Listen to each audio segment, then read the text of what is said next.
সুধার কাছাকাছি যাওয়ার চেষ্টা করলেই নকল তেজকে উচিত শিক্ষা দিয়ে সুধাকে কাছে টেনে নিল আসল তেজ। হ্যাঁ বন্ধুরা, এমনটাই দেখা যাবে। তাই সম্পূর্ণ জানতে ভিডিওটিতে লাইক দিয়ে চ্যানেলটি সাবস্ক্রাইব করে দেখতে থাকুন। গল্পের শুরুতে দেখা যাবে সুধা সবার সামনে বলে, আমি তো মোহিতকে নিয়ে এসেছি, এখন আর রেশমির অন্য কারোর সঙ্গে বিয়ে হওয়ার কোনো প্রশ্নই আসে না। ঝিনুক, মোহিতকে নিয়ে আয়।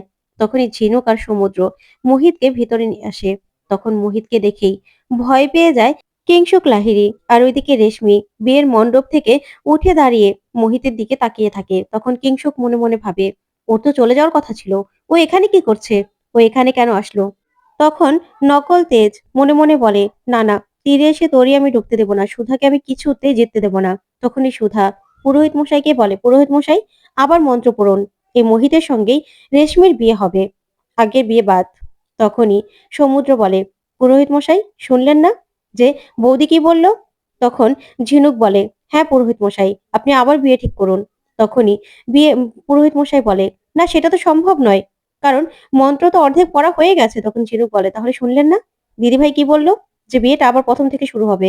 তখন পুরোহিত মশাই বলে, সেটা তো সম্ভব হবে না, কারণ এইদিকে লগ্নও তো পেরিয়ে গেছে। তখন সুধা বলে, লগ্ন টগ্ন কিছু মানি না পুরোহিত মশাই, দুজন মানুষ দুজনকে ভালোবাসে, তারা নিজেদের মতো করে অগ্নি সাক্ষী করে নিজেদের নতুন জীবন শুরু করবে। এখানে তো লগ্ন আর লগ্ন বয়ে যাওয়ার কিছু নেই। তাই আপনি বিয়ে পড়ান, আপনি শুরু থেকে আবার মন্ত্র পড়ুন। তখনই মোহিত কিছুই বলে না। ওইদিকে ওইদিকে তেজ তেজ আড়াল থেকে সবটা দেখতে থাকে আর মনে মনে বলে, এই কিংশুক লাহিড়ীর সঙ্গে কিছুতেই আমার বোনের বিয়ে হতে পারে না। আমি কিছুতেই আমার বোনের বিয়ে এই খারাপ লোকটার সঙ্গে হতে দেব না, তাহলে যে ওর জীবন পুরো নষ্ট হয়ে যাবে, নষ্ট হয়ে যাবে। তখনই সুধা বলে, কি বললাম, আপনি এখনো কেন বিয়ের মণ্ডপে বসে আছেন? মিস্টার লাহিড়ী, আপনি ওখান থেকে উঠে আসুন, এই বিয়ে হবে না। তখন রেশমি বলে, না, ওনার সঙ্গেই আমার বিয়ে হবে, আর আমি ওনাকেই বিয়ে করব। তখন তখন সুধা বলে, মানে কি বলছিস তুই রেশমি? তখন রেশমি বলে, হ্যাঁ, জিজ্ঞাসা করো না, মোহিত আমাকে এতদিন ভালোবাসার কথা বলে এখন বিয়ের সময় কোথায় চলে গিয়েছিল? তখন সমুদ্র বলে, আচ্ছা রেশমি, সেটা না হয় পরে শুনবি। তখন রেশমি বলে, না, আমি এখনই সবটা শুনতে চাই, সব কথা আমি এখনই শুনবো। তখন তখন রেশমি মোহিতের কাছে আসে আর এসেই বলে, তুমি তুমি কোথায় চলে গিয়েছিলে? বিয়ের আগে কোথায় চলে গিয়েছে বলো? তুমি আমাকে এতদিন ভরসা দেখিয়েছো, আমাকে ভরসা দিয়েছো, ভালোবাসার প্রতি বিশ্বাস এনে দিয়েছো, তাই আমি ভালোবাসতে শিখেছি। তুমি আমাকে বিয়ে করতে চেয়েছো, তাই আমি বিয়ে করব ভেবেছি। তখন সুধা বলে, আচ্ছা রেশমি, বিয়েটার পরে না হয় সব কথা হবে। তখন রেশমি বলে, না, আগে ওকে জবাব দিতে দাও, ও কোথায় চলে গিয়েছিল? তাহলে কি ও কোনোদিন আমাকে ভালোই বাসেনি? তাহলে কি ওর জীবনে অন্য অন্য কেউ এসেছে? তখন সুধা বলে, কি বলছিস তুই রেশমি, এগুলো কেন বলছিস? তখন রেশমি বলে, বৌদি ভাই, মোহিতকে জবাবটা দিতে দাও। মোহিত, বলো, তুমি কেন চলে গিয়েছিলে? বলো, তাহলে তুমি কি আমাকে ভালোবাসো না?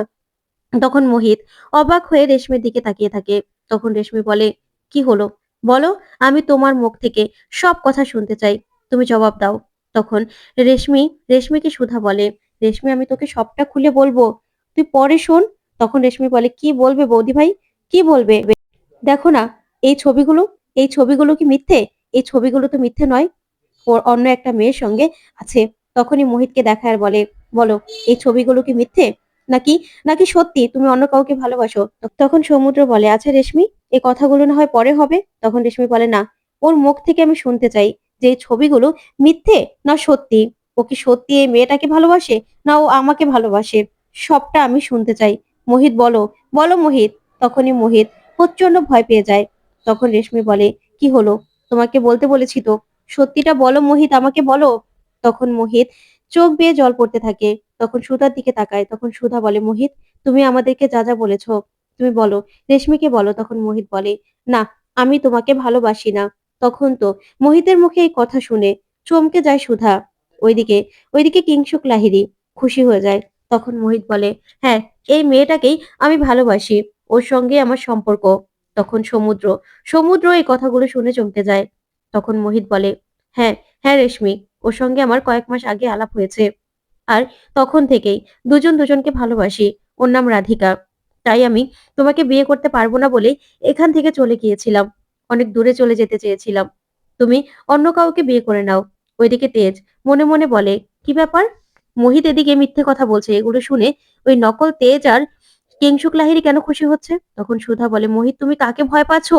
তুমি কেন মিথ্যে কথাগুলো বলছো? তুমি প্লিজ সত্যি কথাগুলো বলো। সত্যি কথা বলো। তখনই নকল তেজ বলে, তাহলে তুমি এখানে এসেছো কেন? তুমি যখন অন্য কাউকে ভালোই বাসো, তাহলে কেন আসলে? তখন মোহিত বলে, আমাকে সুধা বৌদি জোর করে এখানে নিয়ে এসেছে। আমি আসতে চাইনি। আমি তো ওনাকে বলেছি যে আমি রেশমিকে ভালোবাসি না।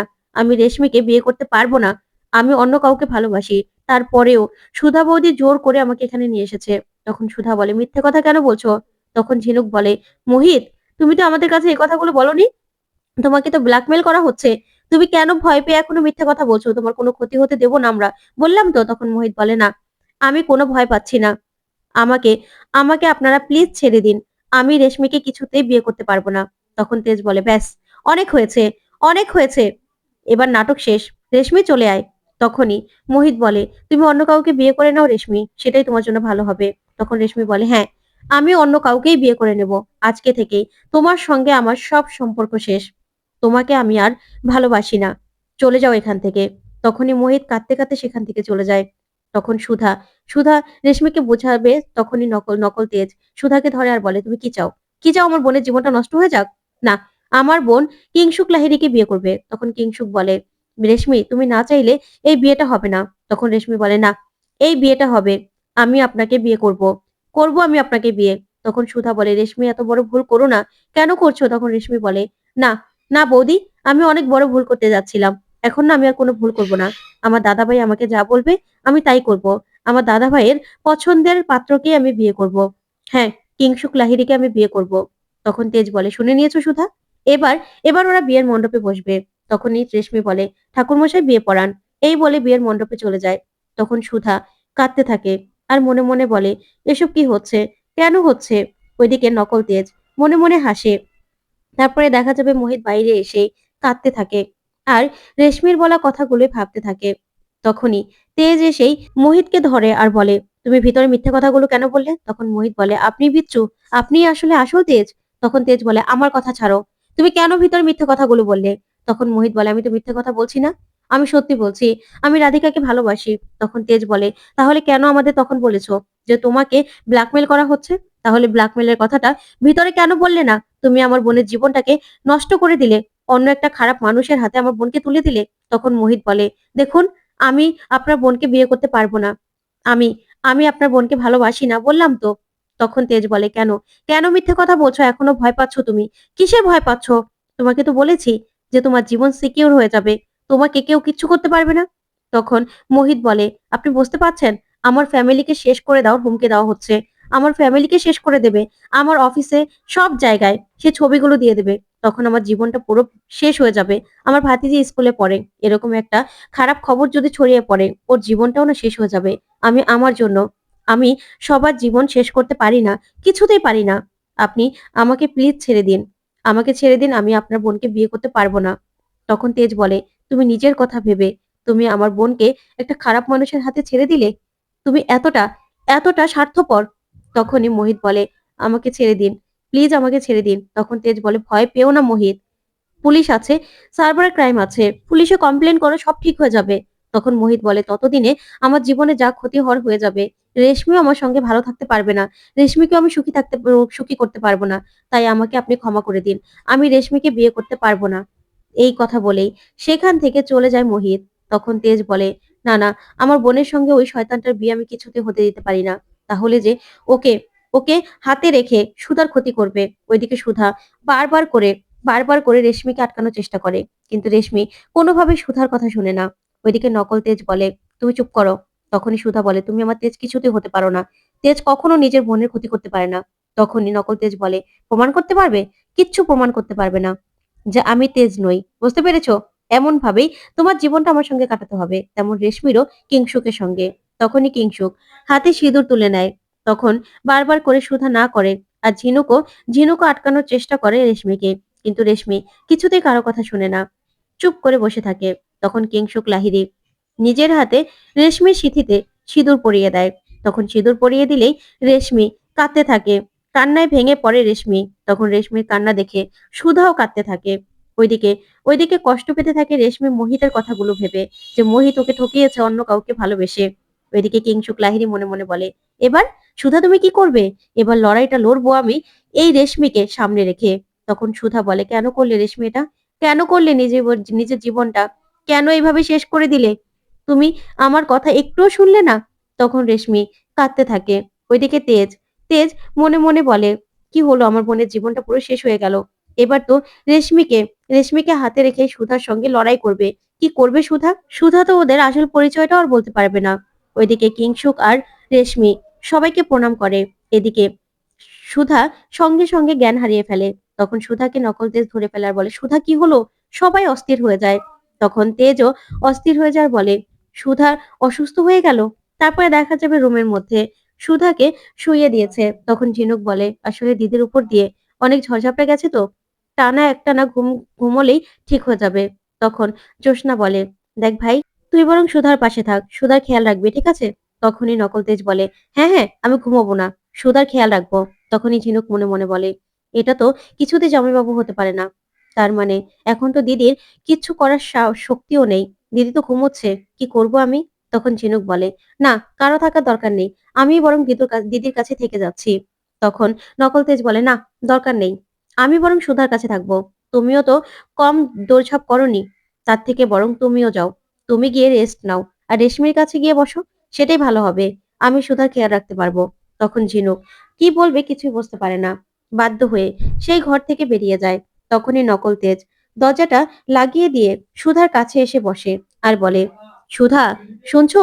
সুধা, কিন্তু সুধা কোনো কথাই বলে না। তখন নকল তেজ বলে, দেখো সুধা, কত বছর পরে তোমাকে আমি নিজের করে পেয়েছি, তোমার কাছে আবারও ফিরে এসেছি। এবার এবার তুমি কি করবে? আমি আমি এবার প্রতিশোধ নেওয়ার জন্য ফিরে এসেছি। তুমি তো এখন কিছু করার মতো শক্তিতেই নেই, কিচ্ছু করতে পারবে না।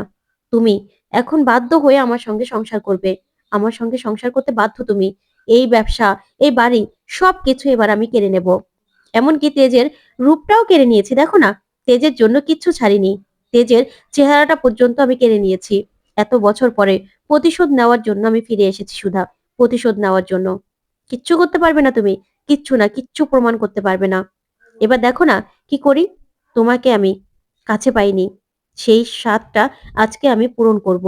ওইদিকে ওইদিকে আসল তেজ ভিতরে ঢোকে আর বলে, কি করব আমি? সুধার কাছেও তো যেতে পারবো না, ওই লোকটা তো আছে। ওইদিকে নকল তেজ বলে, তোমাকে আমি কোনোদিনও কাছে পাইনি, আজকে তুমি কি করে আটকাবে? আজকে তো তোমাকে আমি আমার নিজের করে নেবই। এই বলে সুধার কাছে যেতে থাকে। ঠিক তখনই আসল তেজ সেখানে চলে আসে। আর এসেই নকল তেজকে উচিত শিক্ষা দিয়ে সুধাকে কাছে টেনে নেয়। তো বন্ধুরা, কেমন লাগলো আজকের আপডেট কমেন্ট করে জানাতে ভুলবে না। ধন্যবাদ।